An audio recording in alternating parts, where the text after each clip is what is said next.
आई भैया, हम सुधा सारथी रोलो के बीच एगो सुंदर कथा लेके आवतनी। जरूर अच्छा लगी तो कमेंट में हर हर महादेव लिखे हम लोग। बोली शिव गुरु महाराज की जय। कथा में आनंद जब भी आवेला जबकि पूरा कथा सुनल जाला। तो कथा कैसे बा हो? एगो धोबी और एगो धोबिन रहे लो। तो धोबी भैया बहुत शिव गुरु के भक्त रहलन और धोबिन गुस्सा करत रही।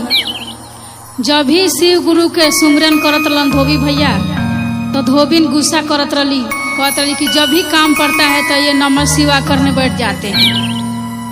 कोई इनका समय ही नहीं है कि काम पे जाना भी है कि नहीं जाना। तभी वो सुनते नहीं थे, अपना जाप उप करके गुरु जी का तभी वो काम पर निकलते थे। ऐसा ही लुगा वो लोग धोते थे। गांव में गृहस्थ में सबके लुगा लाला के धो रहे थे दोनों जाने।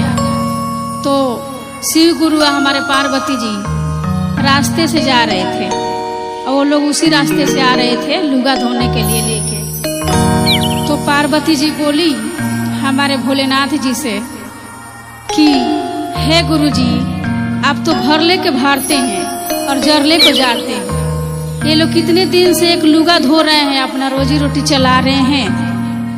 तो थोड़ा इन लोगों पर दया कर दीजिए ना आप। ये लोग भी थोड़ा अमीर बन जाते, पैसे वाले, तो इनका भी जिंदगी संवर जाता।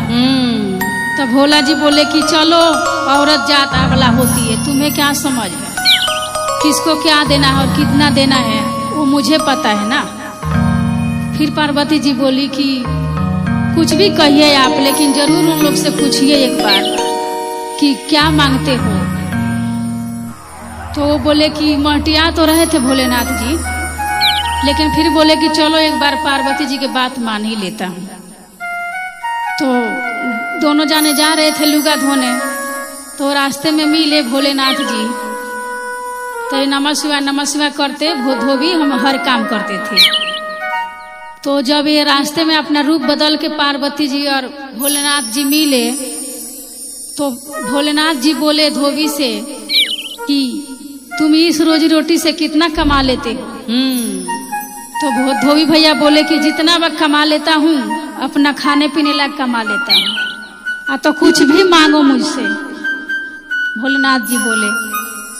तो धोबी बोले कि मैं जब मौका आएगा तो मांग लूंगा, आज नहीं मांगूंगा। तो भोलेनाथ जी बोले कि देख ली, इसीलिए मैं बोलता था। तो वो लोग फिर चले गए। रास्ते में जब दोनों बेकत जा रहे थे कपड़ा धोने के लिए, तो राजा साहब घोड़ा से आ रहे थे उसी रास्ते में। तो राजा साहब आ रहे थे घोड़ा से, या धोबी कुछ दूर चला गया। तो धोबी बहुत खूबसूरत थी, धोबी थोड़ा काला था। तो राजा साहब बोले, रोक गए, बोले धोबी से कि मेरा शादी ब्याह तो हुआ नहीं है, इसे मैं रानी बना लूंगा तो बहुत अच्छा रहेगा। तो उसका पति से बोले राजा साहब कि इस पत्नी को मेरे हवाले कर दो, तुम्हारे लायक नहीं है, ये राजमहल की लायक है। तो धोबी बोले कि देखिए भैया, आप राजा हैं और हम गरीब लोग हैं, लेकिन हम इज्जत के लिए मरते हैं। हम अपना इज्जत आपके घर नहीं दे सकते, हम शादी कर लिया हूँ इससे।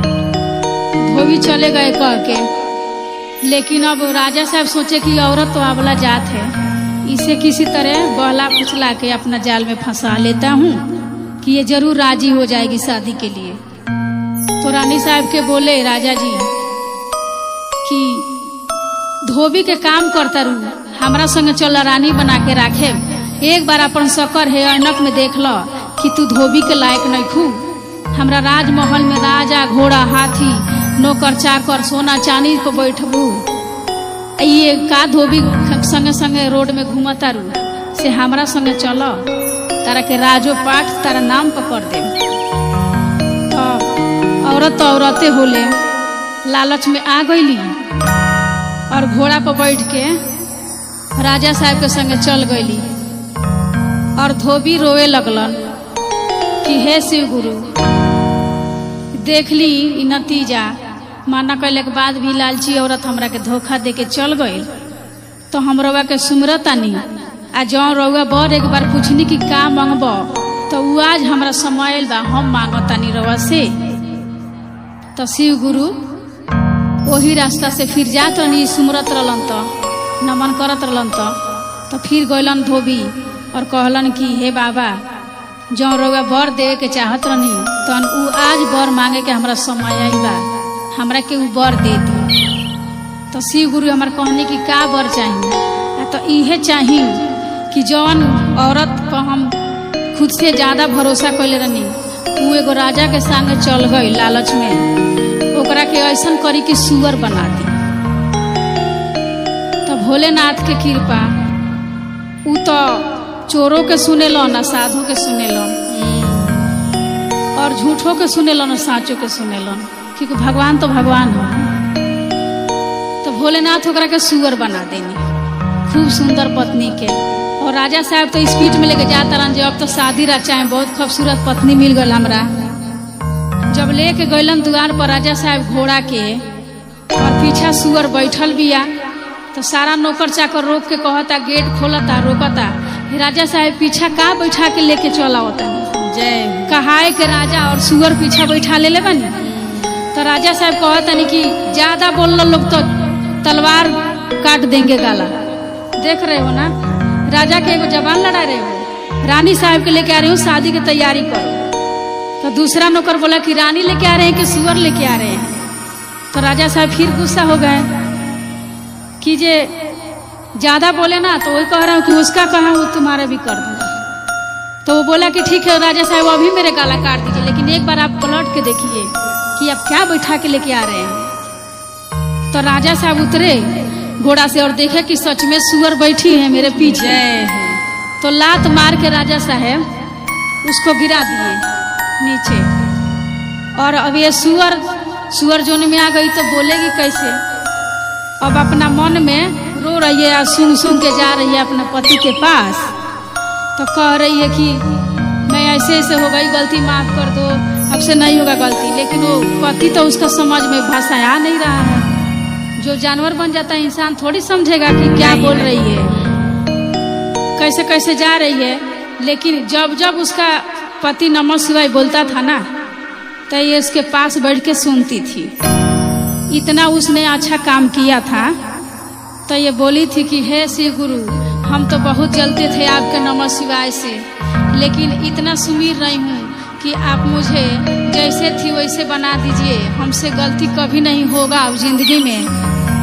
एक बार मैं जरूर आपके नमन सुनी हूँ, गलती से भी सुनी हूँ, लेकिन सुनी हूँ जरूर।